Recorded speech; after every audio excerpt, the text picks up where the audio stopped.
Assalamualaikum warahmatullahi wabarakatuh. Waalaikumsalam warahmatullahi wabarakatuh. Salam sejahtera bagi kita semua. Salam kedan religi. Selamat datang di podcast Talk Kanwil Kementerian Agama Provinsi Sumatera Utara bersama saya Juliana Wahyuni Siregar yang akan memandu acara pada hari ini. Kali ini kita akan membahas topik mengenai penerimaan peserta didik baru madrasah pada MAN 1 Deli Serdang. Telah hadir narasumber kita Bapak Kepala MAN 1 Deli Serdang, Bapak Dr. Randos Sucipto Gito Siswanto MM. Assalamualaikum warahmatullahi. Waalaikumsalam Pak. Apa kabar Pak? Alhamdulillah baik. Baik, kita langsung ke topik permasalahan kita ya Pak. Ya, mari. Menjelang akhir tahun pelajaran 2024-2025, tentu MAN 1 Deli Serdang sudah mempersiapkan diri dalam PPDBM atau penerimaan peserta didik baru madrasah. Bagaimana persiapan MAN 1 Deli Serdang dalam kegiatan tersebut, Pak?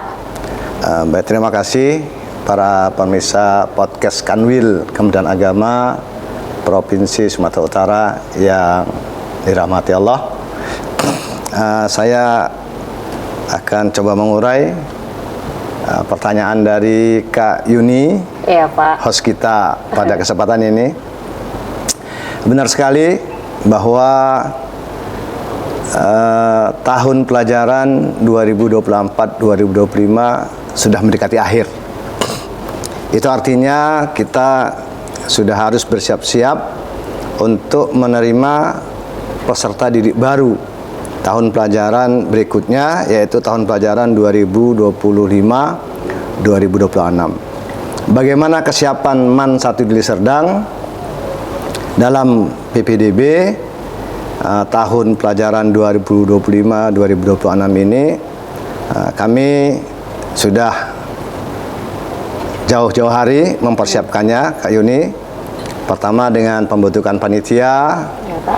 Kemudian panitia dengan berpedoman pada keputusan Dirjen Pendis nomor 64 tahun 2025 tentang petunjuk teknis PPDBM, mempelajari seksama, membahasnya, kemudian menyusun jadwal, mulai sosialisasi, pendaftaran, kita pendaftaran nanti online, kemudian penyerahan berkas,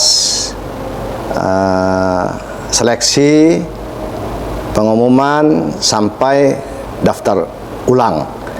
Jadi jadwal-jadwal itu sudah disusun sedemikian rupa. Kebetulan PPDB pada MAN 1 Deli Serdang akan dimulai pendaftarannya secara online itu tanggal 2 dan berakhir pada tanggal 12 Mei yang akan datang. Setelah itu para peserta yang sudah mendaftar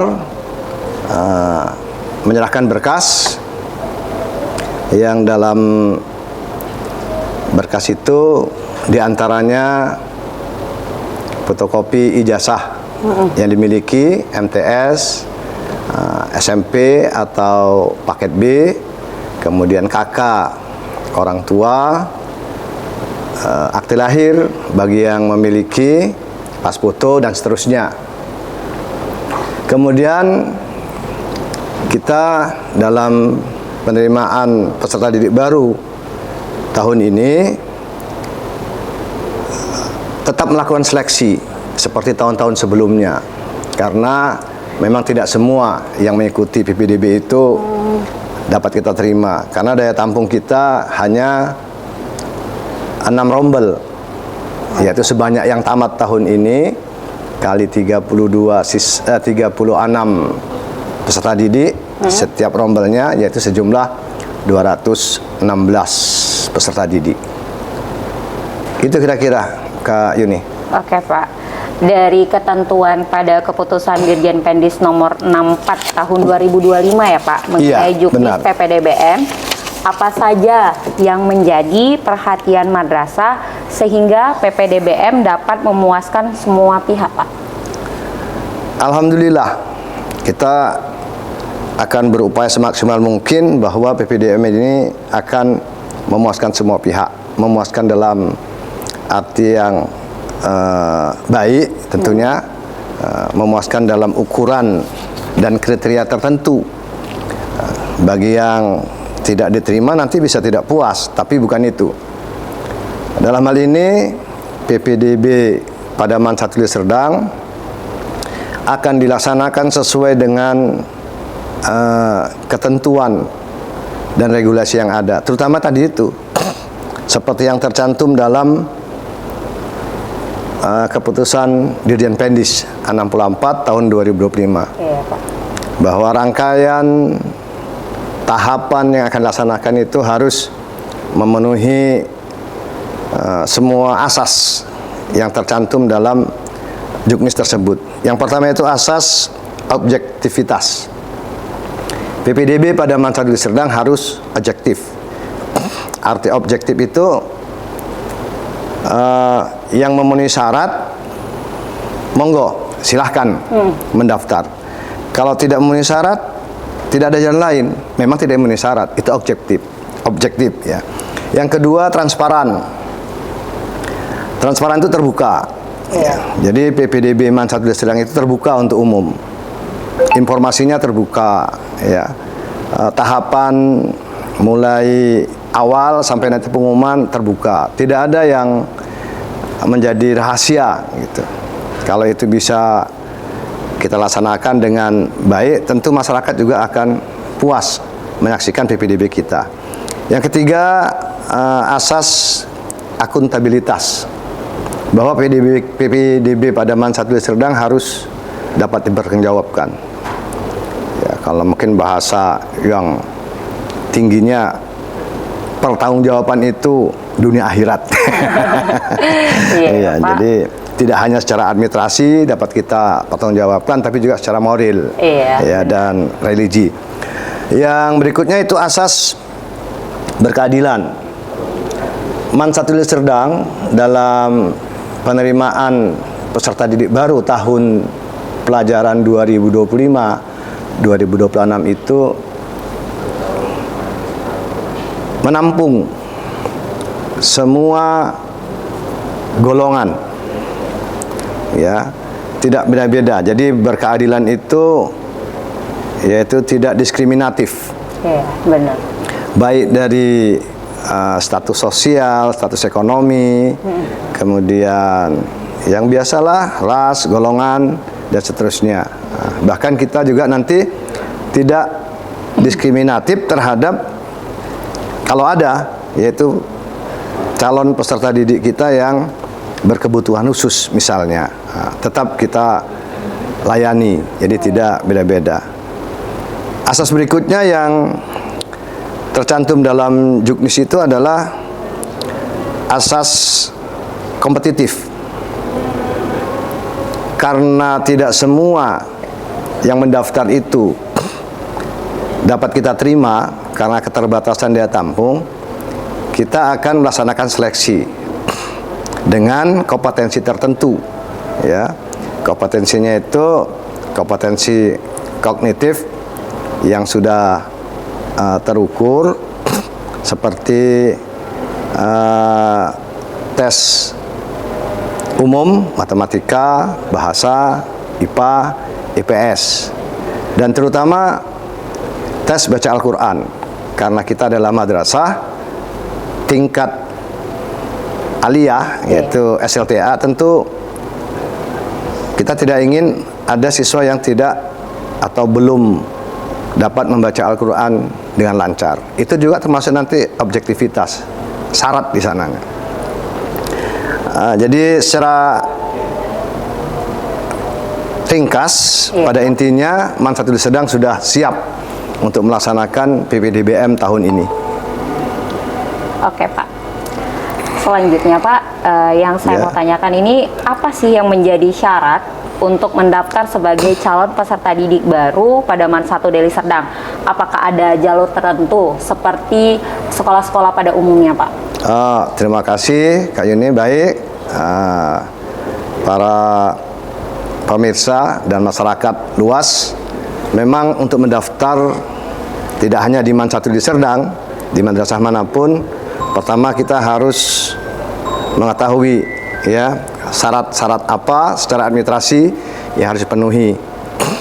Dapat saya sampaikan yang pertama yang bersangkutan adalah tamatan SLTP ya, yaitu Madrasah Sanawiyah atau SMP atau paket B atau pendidikan kesetaraan pada pondok pesantren salafiyah tingkat wusta. Itu syarat kelulusan. Yang kedua, yang bersangkutan belum berusia 21 tahun pada tanggal 1 Juli dan itu memang belum pernah ada yang mendaftar itu sampai usia tanda kutip setua itu. Iya Pak. Seterusnya Kak Yuni, adapun jalur dalam PPDB pada masa tulis sedang itu ada 3 dan itu sesuai dengan juknis memang. Pertama jalur reguler. Ini yang melalui nanti ada tes ya, tes akademik dan tes baca Al-Quran. Yang kedua jalur afirmasi. Jalur afirmasi ini bahwa perhatian kita kepada calon peserta didik baru dari golongan keluarga yang kurang mampu. Hal itu juga sesuai dengan pesan Bapak Kakanwil kita, Bapak Haji Ahmad Kosbi SAGMM, bahwa agar madrasah memperhatikan masyarakat sekitar madrasah dari keluarga tidak mampu. Jangan sempat ada yang tidak bisa bersekolah gara-gara ekonomi yang tidak mendukung. Yang ketiga, jalur prestasi. Jadi anak-anak yang punya prestasi akademik ya, seperti kalau di sekolah atau madrasah asalnya yang bersangkutan juara umum misalnya ya, nanti dengan surat keterangan kepala sekolah atau kepala madrasah akan kita lihat prestasinya. Prestasi akademik yang lain yang bersangkutan pernah menjadi juara kompetisi sains madrasah tingkat SLTP ya, atau juara pada Olimpiade Sains Nasional. Sains ya. Iya. Atau kompetisi atau lomba-lomba akademik lainnya yang diselenggarakan oleh Kementerian Agama maupun oleh Kementerian Pendidikan Dasar dan Menengah. Baik Pak. Itu seterusnya ada prestasi non akademik. Dalam hal keagamaan, siswa kita atau calon-calon siswa kita ini mungkin ada yang berprestasi di bidang musabaqah tilawatil Quran ya, dalam syarhil Quran, kaligrafi ya, atau juga dari olahraga misalnya taekwondo, karate, silat, atau juga cabang-cabang lain. Minimal mereka berprestasi di tingkat kabupaten kota. Yang lainnya prestasi-prestasi non akademik itu ya yang bisa dibuktikan dengan sertifikat. Kalau tidak ada sertifikat mungkin ada medali gitu ya kan, untuk membuktikan itu. Jadi itulah jalur. Berbeda dengan SMA di madrasah ya, dalam juknis itu juga tidak disebutkan ada jalur zonasi. Ya, Pak. Dan sering orang bertanya, apakah ada jalur zonasi nih Pak? Ya, kita tidak melaksanakannya. Itu dapat kita pahami karena madrasah aliyah negeri itu dalam satu kabupaten kota itu jumlahnya hanya sangat sedikit. Berbeda dengan SMA yang pada setiap kecamatan ada lebih atau minimal satu SMA ada, sehingga kita tidak melaksanakan jalur zonasi tersebut. Begitu Kak Yuni. Oke Pak. Selanjutnya ini untuk pertanyaan terakhir nih Pak. Iya. Beberapa madrasah aliyah negeri di Sumatera Utara memiliki asrama dan melaksanakan vokasional atau program keterampilan dalam kurikulum yang berlaku di madrasah. Lalu, bagaimana dengan MAN 1? Memang beberapa madrasah Sumatera Utara yang negeri khususnya memiliki asrama, yaitu dengan sebutan madrasah aliyah berasrama. Tapi MAN 1 Deli Serdang tidak memiliki asrama. Jadi untuk PPDB berasrama kita tidak merencanakan sama sekali karena tidak ada. Tetapi untuk vokasi atau madrasah plus keterampilan, alhamdulillah dari sekitar 600-an lebih madrasah aliyah se-Sumatera Utara, MAN 1 Deli Serdang itu adalah salah satu madrasah yang melaksanakan program keterampilan. Alhamdulillah. Itu sudah masuk tahun kelima, yang itu di SK-kan memang oleh Direktur Pendidikan Islam melalui Direktur KSKK, bahwa 13 madrasah se-Sumatera Utara, 11 madrasah negeri, 2 madrasah swasta adalah sebagai madrasah pelaksana program keterampilan. Dan madrasah plus keterampilan ini sebenarnya adalah prototipe dari madrasah yang tidak hanya fokus pada akademik, tetapi juga life skill, sehingga anak-anak kita nanti tamat mempunyai keterampilan khusus yang bisa mendukung dia kalau bekerja di dunia kerja atau berusaha sendiri. Karena MAN 1 Deli Serdang saat ini melaksanakan program keterampilan itu 2 keterampilan, 1 operator komputer, yang satu lagi tata busana. Diharapkan tamat mereka dari MAN 1 Deli Serdang, ya kalau mau usaha mandiri bisa membuka usaha konveksi misalnya ya, atau menerima jahitan begitu. Ya, itu satu kelebihan. Oleh karena itu mungkin ini bisa menjadi daya tarik bagi masyarakat luas, sambil sekolah sambil berlatih untuk menjadi wirausahawan. Mudah-mudahan ada bekal ya Pak? Ada bekal. Jadi belum ada rezeki untuk kuliah ya kan Pak? Iya, belum ada rezeki untuk kuliah, bisa sambil atau sambil kuliah, iya, sambil menerima ya. Dan madrasah lain ada yang mungkin keterampilannya tata boga misalnya, sambil kuliah, sambil bikin usaha kuliner, kue kan. Jadi memang ini program yang menarik sebenarnya, tapi sayang kita hanya 13 madrasah se-Sumatera Utara dari 600 lebih tadi itu yang melaksanakan program ini.